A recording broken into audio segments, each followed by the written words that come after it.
रामू और सोमू की दिवाली।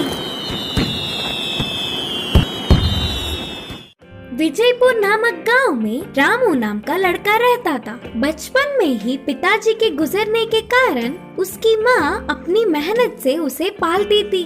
जंगल से लकड़ियाँ जमा करके लाकर उन्हें बेचकर अपने बेटे को पढ़ाती थी।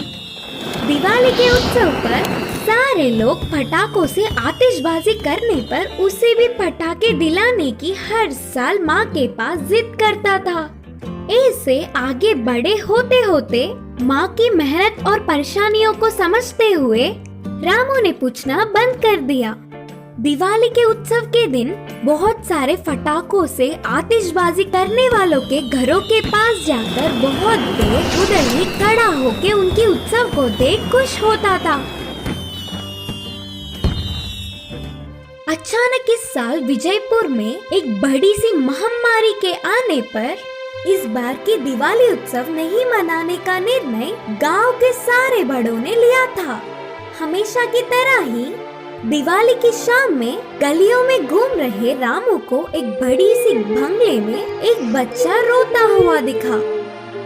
क्षणों में मनचाहा मिलने वाला पैसे वाला लड़का क्यों रो रहा है करके रामू समझ नहीं पाया और कारण जानने की इच्छा से रामू उस लड़के के पास गया तो उसका नाम सोमू करके पता चला। सोमू, क्यों रो रहे हो करके पूछा रामू।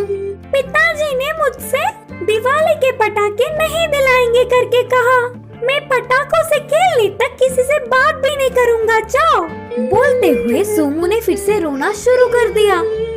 अच्छा, बस इतनी सी बात के लिए रो रहे थे क्या?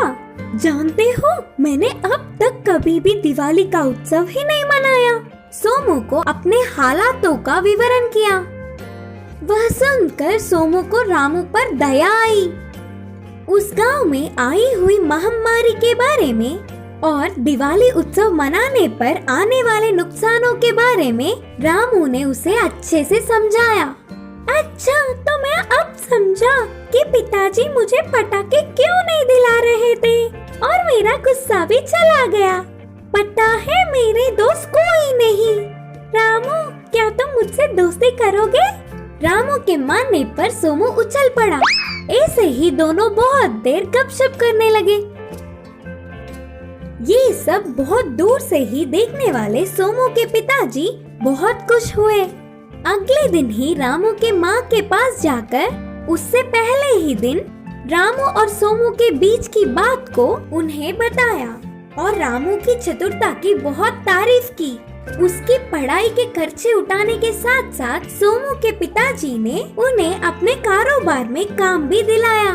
उसके बाद की दिवाली में महामारी के जाने पर बड़ों ने बहुत सारे पटाखे दिलाए और रामू सोमू मिलकर उन पटाखों से आतिशबाजी करके बहुत खुश हुए।